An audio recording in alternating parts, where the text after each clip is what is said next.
आज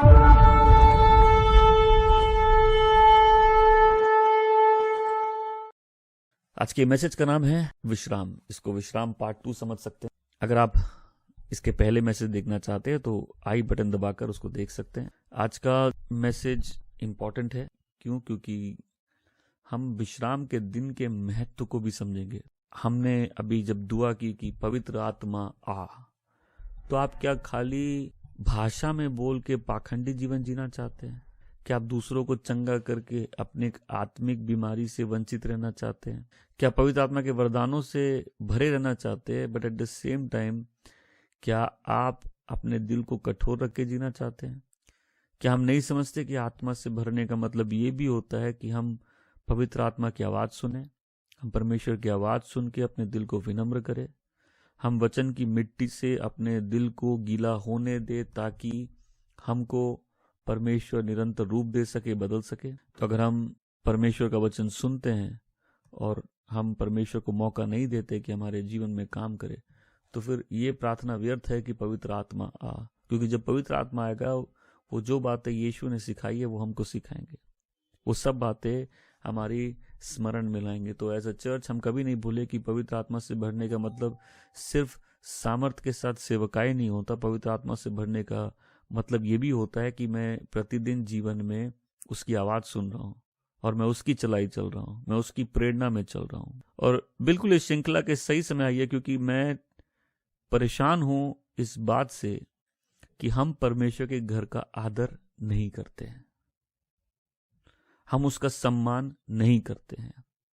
हम विश्राम के दिन को ऑनर करके परमेश्वर की हुजूरी में ठीक से इकट्ठा नहीं होते। और बहुत से लोग ऐसे हैं, और ये कहीं भी किसी हिसाब से भी कोई घमंड की बात नहीं है। कई लोगों के बैकस्लाइडिंग का, कई लोगों के कठोर हृदय का, कई लोगों के ऐसे लाइफस्टाइल का जिससे परमेश्वर को कोई ऑनर नहीं मिल रहा, कई लोगों का बेफल होने का रीजन ही यही है कि जो परमेश्वर ने तरीके बनाया है वो उनका सम्मान नहीं कर सकते। मार्कुस के 2 अध्याय के पद संख्या 23 से पद संख्या 28 तक पढ़ेंगे। मैं पढ़ता हूं। ऐसा हुआ कि सब्त के दिन यीशु खेतों से होता हुआ जा रहा था। जाते जाते उसके शिष्य खेतों से अनाज की बालें तोड़ने लगे। इस पर फरीसी यीशु से कहने लगे, देख, सब्त के दिन वे ऐसा क्यों कर रहे हैं जो उचित नहीं है। इस पर यीशु ने कहा, क्या तुमने कभी दाऊद के विषय में नहीं पढ़ा, जब वह और उसके साथी संकट में थे और उन्हें भूख लगी थी? क्या तुमने नहीं पढ़ा कि जब अबियातार, तब वह परमेश्वर के मंदिर में कैसे गया और परमेश्वर की भेंट में चढ़ाई रोटियां उसने कैसे खाई, जिनका खाना याजक को छोड़कर किसी को भी उचित नहीं है? कुछ रोटियां उसने उनको भी दी जो उसके साथ थे। यीशु ने उनसे कहा, सब्त मनुष्य के लिए बनाया गया है, ना कि मनुष्य सब्त के लिए। इसलिए मनुष्य का पुत्र सब्त का भी प्रभु है। वे साहब बोलेंगे, मनुष्य का पुत्र सब्त का भी प्रभु है। अब जो लोग सप्त के विषय में नहीं समझते, बहुत से लोगों ने सप्त शब्द ही शायद पहली बार सुना होगा, बहुत से लोग इसका शायद महत्व नहीं समझते। उत्पत्ति 2 अध्याय पद संख्या 2-3 में वचन यूं कहता है कि और 7वें दिन परमेश्वर ने अपने कामों से आराम किया। और 7वें दिन परमेश्वर ने अपने कामों से आराम किया। तो परमेश्वर ने जब स्वर्ग और पृथ्वी को बनाया, 6 दिन उसने काम किया, 7वें दिन आराम किया। और इस 7वें दिन को सैंक्टिफाई किया, इस 7वें दिन को आशीष किया। उसके बाद जब परमेश्वर ने इजरायलियों को मिस्र से निकाला, तो उनको 10 नियम में से एक नियम दिए कि तू सप्त के दिन का सम्मान करना, उस सप्त के दिन को याद रखना, उसको पवित्र रखना। इस दिन कोई काम नहीं करेगा, इस दिन तुम अपने सारे कामों से रुक जाओगे। जब प्रभु यीशु मरकर उठे, तो ऐसे यहूदियों का सप्त का दिन शनिवार होता है, लेकिन चेले प्रभु के दिन मिलने लग गए। मतलब जब रविवार को प्रभु उठे, उस दिन चेलों ने संगति करना चालू किया। क्यों? क्योंकि चेलों को यह बात समझ थी कि यीशु सप्त का प्रभु है। यीशु फाइनल रेस्ट है परमेश्वर के लोगों के लिए। यीशु में हमको इटर्नल रेस्ट है। आज ये कहानी 2 हिस्सों में बटी है। ये पहला हिस्सा है फरीसियों का सवाल कि प्रभु यीशु के चेले काम कर रहे थे, और काम भी क्या है कि खाना बनाने का काम या खाने में जुड़ा जो भी काम, सब काम है, और 7वें दिन इजरायलियों को कोई काम नहीं करना था। आज हम उस विषय पे मनन नहीं करेंगे, क्योंकि जब प्रभु यीशु मर कर उठे हैं और कलीसिया उस दिन इकट्ठा होती है, हम प्रभु यीशु के कारण इस शब्द का सम्मान करते हैं, क्योंकि प्रभु यीशु में हमको विश्राम मिला है, प्रभु यीशु में हमको रेस्ट मिला है। तो जो यहूदियों के ऊपर इतने सारे नियम थे वो हम पे नहीं है। कहीं भी नए विधान में शब्द के विषय में हमको नियम दिए नहीं गए हैं, क्योंकि हमको ये समझ है, जो चेले जानते थे कि प्रभु ही लोगों का असली रेस्ट है। और चेले उस दिन, और कौन से दिन? प्रभु के दिन मिलते थे। अगर प्रकाशित वाक्य पहले अध्याय पद संख्या 10 में देख सकते हैं कि वचन कहता है, मैं आत्मा में था प्रभु के दिन में, और मैंने एक आवाज सुनी तुरही की तरह। ओके, सो विश्वासियों के बीच इस दिन को प्रभु का दिन जाना जाता है, और हमारी कलीसिया में भी इस दिन को प्रभु का दिन जाना जाता है। आमेन, लॉर्ड्स डे। इससे हमारे माइंड्स में ये बात रहती है कि हर दिन परमेश्वर का है, लेकिन एक दिन सैंक्टिफाइड है। एक दिन मेरी जिम्मेदारी है। ये मैं इजराइल की तरह नियमों के बंधन में नहीं हूं, लेकिन अगर इजराइल नियम के बंधन से इतना करते थे, तो मैं जो अनुग्रह से मुक्त हूं, मेरी और जिम्मेदारी है कि उसके प्रेम जो मेरे जीवन में मिला, उसके अनुसार मैं भी, उसकी आज्ञा के अनुसार मैं भी इस दिन को पवित्र जानूं। ये पहला दिन है नई क्रिएशन का। प्रभु यीशु एक नया मनुष्य बन के उठा, एक रिजरेक्टेड मैन, एक नया काइंड ऑफ मैन। और जो मसीह यीशु में एक नई सृष्टि, पुरानी बातें बीत गई, सब कुछ नया है। जब हम मसीह यीशु में, अगर हमको उद्धार मिला है, तो हम मसीह यीशु में एक नए आदमी हैं। और ये नए आदमियों का वो दिन है जो उन्होंने अलग किया है। तो हम खाली उस 2 पंक्तियों पर आज मनन करेंगे कि सप्त आदमी के लिए बनाया गया है। हो सका तो मैं इसको एक सीरीज के रूप में ले जाऊंगा। इसका पहला मैसेज ऑलरेडी आप विश्राम पार्ट 1 में सुन सकते हैं। सप्त का दिन इंसान के लिए बनाया गया है कि अपने कामों से रेस्ट ले। 6 दिन काम करने के लिए है, 1 दिन काम से विश्राम करने के लिए है। अगर हम 6 दिन काम करते हैं तो 1 दिन विश्राम करना। अगर हम 1 दिन विश्राम करते हैं तो 6 दिन परमेश्वर ने काम के लिए बनाए हैं। ये काम, ये रेस्ट किस लिए है? कि हम दुनिया की चिंताओं से रेस्ट ले ले। ये रेस्ट किस लिए है? कि हम अपने जो सारा ध्यान जीवन के विभिन्न विषयों में है, उनसे हटाकर परमेश्वर के राज्य में अपना मन लगाए, जहां हमको अनंत काल के लिए जाना है। ये रेस्ट किस लिए है? कि हम अपने काम से रुक के अपने अनंत जीवन पर और उन बातों पर मनन करें जो हमारे लिए ज्यादा इंपॉर्टेंट है। ये रेस्ट किस लिए है? क्योंकि आदमी के लिए रेस्ट इंपॉर्टेंट है, क्योंकि परमेश्वर ने ऐसा निर्धारित किया है। ये रेस्ट किस लिए है? ये विश्राम में क्यों है? ये विश्राम क्यों जरूरी है? कि हम सारी चीजें छोड़ के परमेश्वर के चेहरे को खोज सके। ये सप्त का दिन इंसान के लिए क्यों बनाया गया? ताकि अपने बाकी कामों से रुक के वो परमेश्वर के चेहरे को खोज सके। मेरा एग्जाम है, मेरे तो बोर्ड्स के एग्जाम है, बोर्ड्स के एग्जाम में सांस लेना जरूरी है, बोर्ड्स के एग्जाम में खाना जरूरी है, बोर्ड्स के एग्जाम में शैम्पू करना जरूरी है, बोर्ड्स के एग्जाम में 10-15 मिनट, आधा घंटा रेस्ट ले लेना भी जरूरी है, बोर्ड्स के एग्जाम में फ्रेंड से फोन करके पूछना जरूरी है, तेरा हुआ, तेरा हुआ। बोर्ड्स के एग्जाम में थोड़ी देर कंसंट्रेशन लूज करना भी जरूरी है। बोर्ड्स के एग्जाम में लास्ट में याद आना कि हम पढ़ाई कम किए, ये भी जरूरी है। लेकिन बोर्ड्स के एग्जाम के दिनों में परमेश्वर की आराधना और सप्त के दिन का आदर जरूरी नहीं है। देखिए, जब एक व्यक्ति अपना मुंह खोलता है तो उसके अंदर की बातें बाहर आती हैं। जब उसके अंदर की बातें बाहर आती है तो दिखता है उसका प्रभु के प्रति, आत्मिक चीजों के प्रति क्या रवैया है। और मैं पिछले 2 हफ्ते से इस बात को रिपीट कर रहा हूं बार-बार। और कितना अच्छा है कि मार्कुस की पुस्तक में वहीं आ गए जहां विश्राम के दिन का विषय है। तो आज मेरी आवाज से ज्यादा परमेश्वर की आवाज सुनो। एज अ चर्च हम लोग कुछ बातों को आज ध्यान से समझ जाए। इंसान के लिए सप्त बना है और वो सप्त मसीह यीशु है। जब हम उसके सप्त में प्रवेश करते हैं, हम एक नए व्यक्ति हैं और नए लोगों, नई क्रिएशन के लिए एक नया दिन है, वो है प्रभु का दिन। मैं ये सवाल कर रहा हूं, अगर हमको कोई इंपॉर्टेंट काम इस वीक करना है, हम पूरा हफ्ता सोचेंगे उस दिन की तैयारी हम कैसे करें, तो परमेश्वर के लोगों के लिए वो दिन की तैयारी क्यों नहीं होती जो दिन उनकी लाइफ में बहुत इंपॉर्टेंस रखना चाहिए। मैं तो आज सब्जी लेने गया था, मेरे तो रिश्तेदार आने वाले थे। कई लोग दुनियादारी में ढीठ हैं, अगर आज चिकन खाना है मतलब उनको खाना है, घर में लड़ भी लेंगे वो खा लेंगे। लेकिन जब परमेश्वर की बात है, आत्मिक चीज आती, कोई रुचि नहीं है, कोई धुन नहीं है, कोई उत्साह नहीं है, कोई कामना नहीं है, कोई ऐसी चाहत नहीं है कि हम परमेश्वर के घर जाएंगे उसकी आराधना करने। संडे बोलने से कन्विक्शन कैसे आएगा? क्योंकि दुनिया के लिए संडे तो रेस्ट का दिन है ना, संडे इंजॉय का दिन है, शॉपिंग का डे है ना, घूमने का दिन है, डिनर में जाने का दिन है। बट मैं प्रभु के दिन क्या कर रहा हूं? मैंने हफ्ते भर काम किया है, मैं आज सोऊंगा। अच्छी बात है, लेकिन सप्त आदमी के लिए बनाया गया ताकि वो परमेश्वर को आराधना करे, उसकी भक्ति करे, उसको वो सम्मान दे जिसके परमेश्वर योग्य है।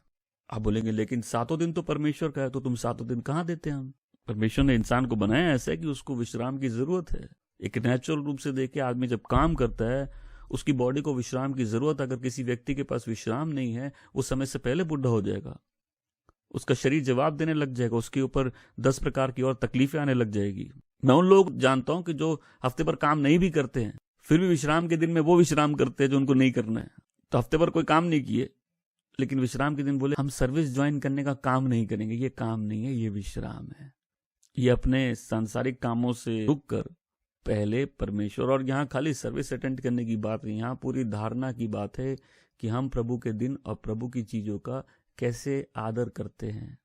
क्या हम प्रभु की चीजों में वैसे ही धुन रखते हैं जैसे हम दुनियादारी में रखते हैं? अगर मैं किसी व्यक्ति को धुन से काम करते देखूं, मैं बहुत खुश होऊंगा। लेकिन अगर उस व्यक्ति को प्रभु के घर के प्रति, प्रभु की चीजों के प्रति, सुसमाचार बांटने के प्रति, सहभागिता करने के प्रति यदि मैं ढीला देखूं, तो मेरा दिल दुखी हो जाएगा। मैं बोला इस व्यक्ति और संसार के व्यक्ति में क्या फर्क है? धुन तो अच्छी है अगर अच्छी जगह भी हो तो। देखिए, इस एक विषय में अगर हम सीरीज में जाते हैं, बहुत सारे मतलब निकलते हैं। आज मेरा मतलब सिर्फ इस दिन का वैसे सम्मान करना है जैसे इस दिन का सम्मान होना चाहिए। पिछले हफ्ते किसी की दादी चल बसी, पिछले हफ्ते कोई अपनी बेटी से बिछड़ गया, पिछले हफ्ते कोई अपने काम में बहुत बिजी था, पिछले हफ्ते किसी की वही बोरिंग रूटीन थी, पिछले हफ्ते किसी के घर में कुछ मेहमान आने थे। ये सारा हफ्ता बीत गया और प्रभु के लोग अपने कामों में व्यस्त थे।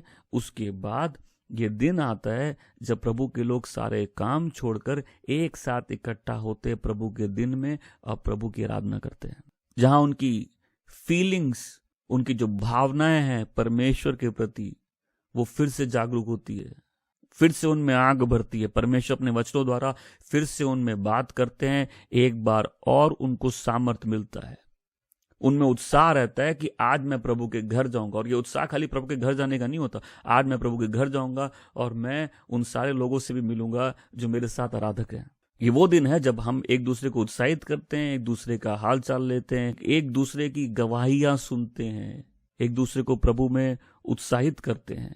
लोगों में रुचि रहती है, जो परमेश्वर के लोग हैं उनमें रुचि रहती है, उनमें उत्साह रहता है कि मैं प्रभु के दिन जाऊंगा, प्रभु के लोगों के साथ संगति करूंगा, मैं परमेश्वर के वचन को सुनूंगा। एक्सपेक्टेंसी रहती है कि परमेश्वर मुझसे बात करेंगे। बहुत से लोग हैं उनमें ऐसी एक्सपेक्टेंसी थी, वो वेट करते थे कब लॉर्ड्स डे आएगा और हम लोग गैदर करेंगे। ये वही दिन है ना जब हम वापस से उन सत्य को अपने मन में फिर से याद कर सकते हैं, प्रभु की मेज के सामने गैदर हो सकते हैं, अपने कॉन्शियंस को वापस एक बार जांच सकते हैं, जब हमको याद आता है कि हम एक दूसरे को अकाउंटेबल है, हम किस तरह का जीवन जी रहे हैं। बोलो, जब हम अकेले हो जाते हैं हम अकाउंटेबल रहते हैं, मैं किसी को जवाब नहीं दूंगा, मत दो, तुमसे जवाब मांगा किसने।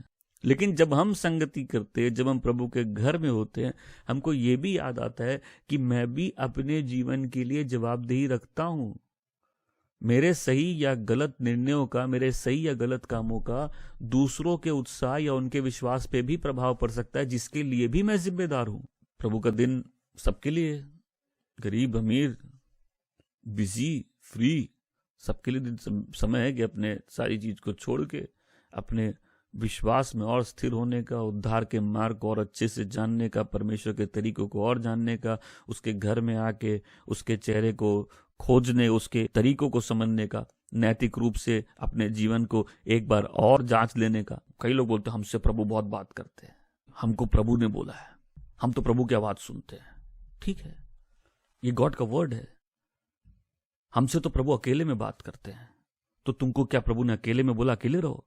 ये एक फॉर्म ऑफ स्पिरिचुअल प्राइड है जो लोगों में आता है जब उनको थोड़ा परमेश्वर किसी एक दो जन को भविष्यवाणी करने में इस्तेमाल कर ले।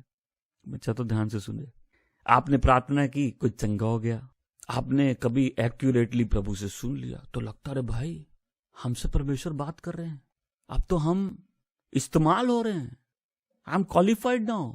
बट ऐसे व्यक्ति नहीं जानता कि उसका घमंड ही उसका पतन की शुरुआत है, क्योंकि ऐसे व्यक्ति जब अकेले होते हैं उनको ये नहीं समझ में आता कि एक सिस्टम ऑफ अकाउंटेबिलिटी भी है, कि कोई तुमसे तुम्हारा जीवन का हिसाब नहीं लेता है। पर हम जब इकट्ठा होते हैं हम याद करते हैं कि नहीं, हम एक दूसरे को भी जवाब दे हैं अपने जीवन के लिए। अगर मेरे गलत करने से मेरे भाई या बहन पे एक गलत प्रभाव पड़ेगा तो मैं भी जिम्मेदार हूं। और ऐसा आदमी हो सकता है उस दिन प्रभु के वचन से नहीं सुने, लेकिन संगति में आकर ही उसको पहले ये लगता है कि नहीं, हम तो ठीक नहीं थे। देखो, जब कोई व्यक्ति पाप करने लगता है सबसे पहले कहां से करता है? संगति से। वो प्रभु के लोगों का फोन नहीं उठाता, वो उनसे बचना चाहता है, वो उनसे मुंह छुपाता है। जब हमारा हृदय कठोर हो जाता है, जब दुनियादारी हमको पकड़ लेती है, जब दुनिया का स्वाद इतना पड़ जाता है तो आत्मिक चीजों का स्वाद चला जाता है। तब आत्मिक चीजों की बातें डल लगने लगती है, तब प्रभु के लोगों के फोन कॉल से हम अवॉइड करते हैं, तब ऐसी संगति हम अवॉइड करते हैं। किसी को यह समझ चाहिए कि तुम जब प्रभु के घर में आके अपने भाई बहन का चेहरा देखते हो, आधे चंगे वहीं हो जाते हो। कोई और भी है जो इस दुनिया के तकलीफों में मेरे साथ जूझ रहा है, और देखो वो विश्वास में खड़ा है। कई बार हम लोगों का चेहरा ही देखते हैं और हम वापस उत्साह से भर जाते हैं। हमको पुरानी बातें याद आती है, वो चीजें स्मरण में आती, कैसे प्रभु ने हमको यहां तक लेके आया। आदमी के लिए सप्त का दिन बनाया गया। और मैं फिर से याद दिला दूं, आज मैं सिर्फ सप्त के दिन जो विश्वासियों का पहला काम होता है वो प्रभु के घर में आके एक साथ आराधना करना।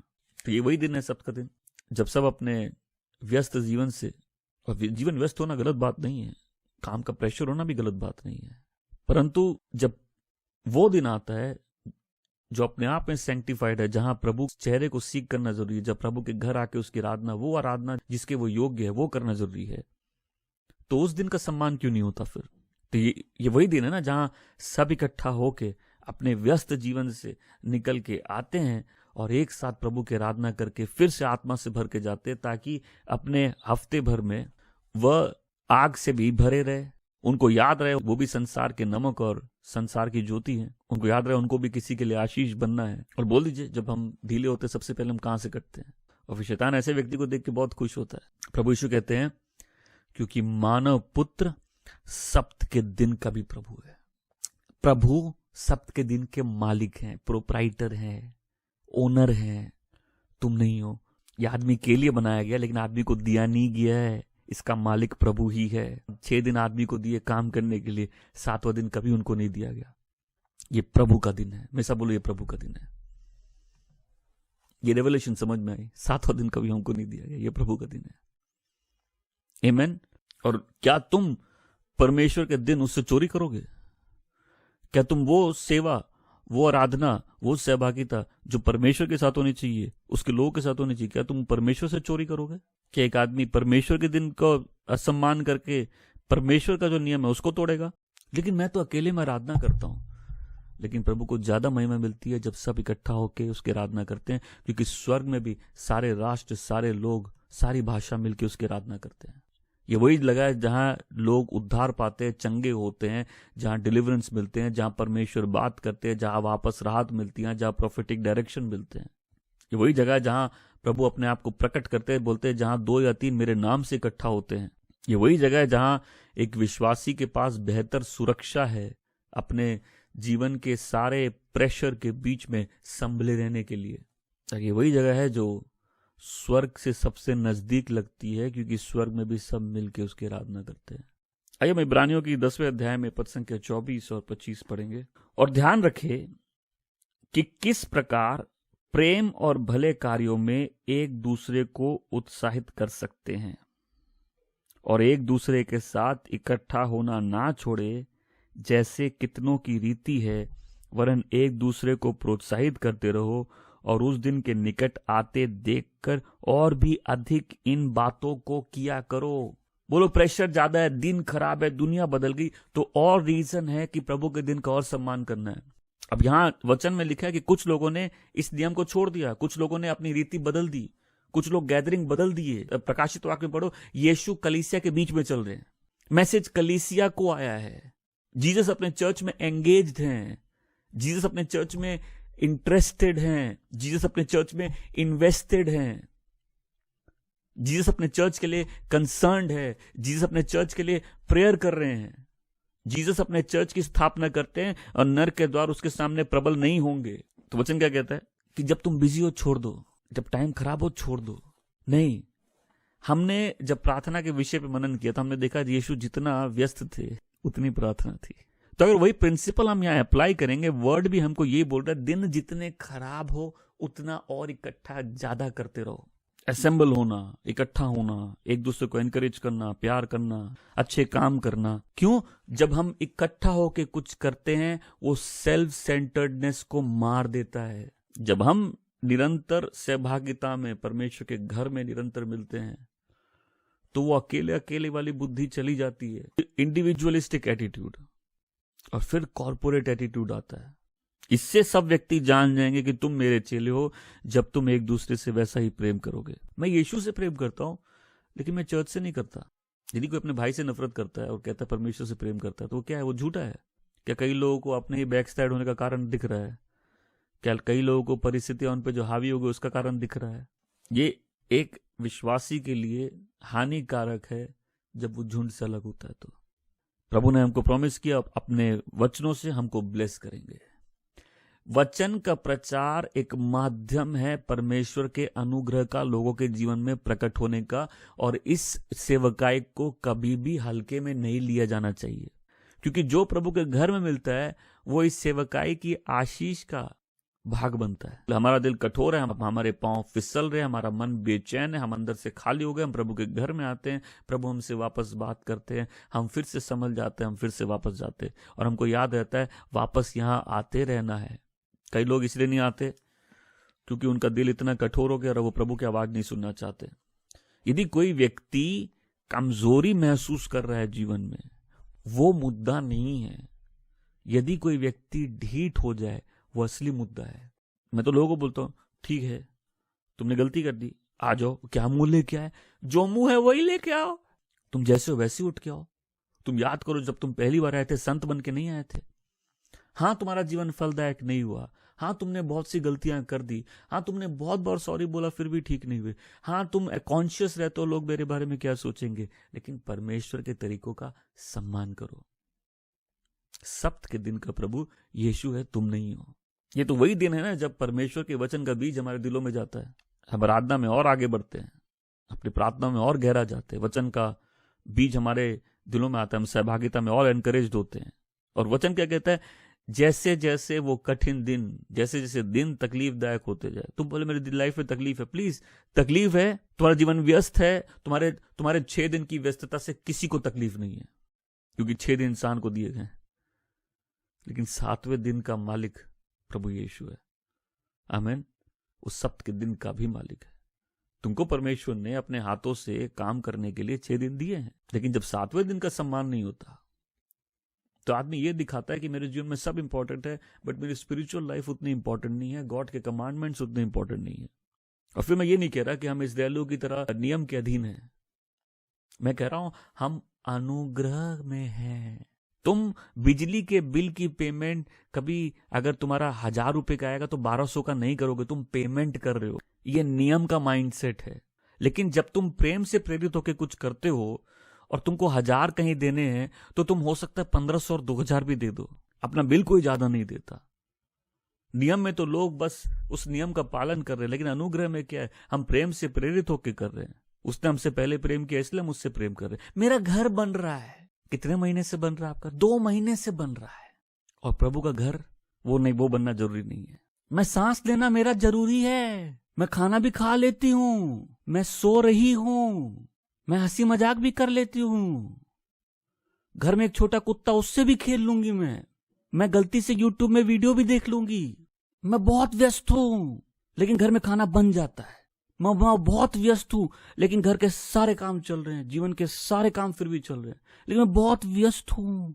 प्रॉब्लम ये नहीं है कि किसी की तकलीफ है, प्रॉब्लम ये है कि ये बातें कुछ और दिखा रही हैं। ये बातें दिखा रही है कि मेरी धुन अब पहले जैसी नहीं है। पहले प्रभु के लोगों के बीच आना आनंद का विषय था, पहले हम लड़ के चर्च जाते थे। अभी मेरा बोर्ड्स है, मेरे काम का प्रेशर है, मेरी नींद पूरी नहीं हुई, आज मेरी ड्यूटी है, मेरा घर बन रहा है। तकलीफ ये नहीं है कि आपकी तकलीफ है, तकलीफ है कि दुनिया की सब चीज चल रही है और यही चीजें पहले हमने लड़के ली थी, आज हमारे सामने पड़ी, हमको नहीं चाहिए। और फिर मैं लोगों को बोलता हूँ, रिक्वेस्ट करता हूँ, भाई कोई चर्च ढूंढ लो। 25वीं आयत में क्लियरली लिखा है कि नेग्लेक्ट मत करो, एक दूसरे से मिलना नेग्लेक्ट मत करो। जो लोग परमेश्वर के घर में प्लांटेड हैं, भले एक सीजन तकलीफ से चले जाए, उनका जीवन धीरे धीरे धीरे करके परमेश्वर में भी स्थापित रहता है और अपने जीवन में आशीषों में भी बढ़ने लगते हैं। ये प्रमाण है, प्रमाण। और जितने लोग परमेश्वर के घर से दूर गए, उनकी लाइफ देख लो। फिर हम परमेश्वर को वो आदर नहीं दे रहे जो उसको आदर मिलना चाहिए। फिर हम भूल गए कि जब हम बपतिस्मा लिए तो हम ये बात जानते थे कि एज अ मेंबर मेरी ड्यूटी है। हम अपनी ड्यूटीज भूल रहे हैं। और इस चर्च में मैं कितना चाहता हूं लोग फर्क समझे, एक विजिटर और एक मेंबर में क्या फर्क होता है। हम प्रेरितों की पुस्तक में क्या पढ़ते हैं? उन्होंने पतरस से कहा, भाई अब अपने आपको बचाने के लिए क्या करें? पतरस ने कहा, तुम सब मन फिराओ, प्रभु यीशु के नाम से बपतिस्मा लो, पवित्र आत्मा का दान ग्रहण करोगे, इस टेढ़ी जाति से अपने आप को बचाओ। ठीक है। और जितनों ने उसके वचन को विश्वास किया, वो क्या किया? उन्होंने बपतिस्मा लिया। उस दिन 3000 लोग उनके साथ जुड़ गए। फिर उन्होंने क्या किया? वो प्रार्थना करने में, वो संगति करने में, वो प्रभु के भोज में, प्रेरितों के चरण में बैठ के शिक्षा लेने में लॉलीन रहे। हमारी फास्टिंग पीरियड हमको जुड़ना नहीं है, फेलोशिप आप दिखते नहीं है, वचन है हम ऑफलाइन सुन लेंगे, तो फिर अब आप ऑफलाइन ही सुनिए, क्योंकि चर्च फिर एक मूवी हॉल है। पहला चर्च क्या है? वो लवलीन रहे, वो फेलोशिप में, वो वर्ड की शिक्षा लेने में, वो प्रार्थना करने में, वो प्रभु के मेज में सामने आने में, एक साथ प्रभु भोज लेने में, वो संगति में, वो उनका वर्ल्ड था। आज अगर हम इस दुनिया में हैं जो बहुत व्यस्त है, प्राइवेट जॉब्स नहीं है, ये जॉब्स बंधन है, लोगों का अपना जीवन अपना नहीं है, उनसे वो करवाया जाता है जो नहीं करना चाहते। मेरी प्रार्थना है हर जन के अपने काम हो, सेल्फ एम्प्लॉयड हो। हम पहले लड़ के प्रभु के घर में आना चाहते थे, अब हम अपने आप से लड़ रहे हैं कि हमको नहीं जाना। यही चीज है, ऐसा ही रवैया शैतान की टेम्पटेशंस लोगों की लाइफ में लेके आता है। यही कई लोगों को गलत रास्ते लेके जाता है। आदमी के लिए सब्त का दिन बनाया गया, और इस दिन का प्रभु कौन है? प्रभु यीशु।